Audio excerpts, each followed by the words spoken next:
একদম ঠিক দেখেছো, সানা স্কুলে গেছে। আজকে আমরা গিয়েছিলাম আমাদেরই অ্যাপার্টমেন্টের পাশেই কমপ্লেক্সে সানার নিউ স্কুলে।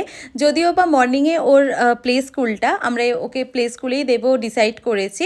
তাই আমরা ডে টাইমে গিয়েছিলাম অ্যাডমিশনের জন্য কথা বলতে, বিকজ ডে টাইমেই সমস্ত টিচার মিস অ্যাভেলেবেল থাকে এখানে।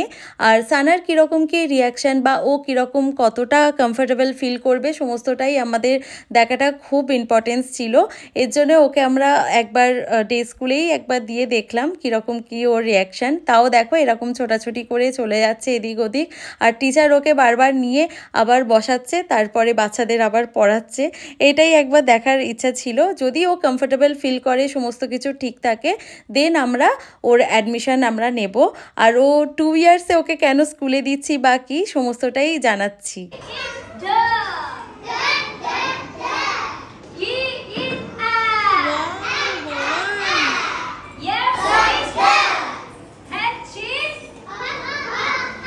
সিরিয়াসলি সানাকে স্কুলে যাওয়া দেখে এতটাই ইমোশনাল হয়ে গিয়েছিলাম। সব মায়েদেরই বোধহয় এইরকম ফিল হয় ফার্স্ট ডে, ফার্স্ট স্কুল।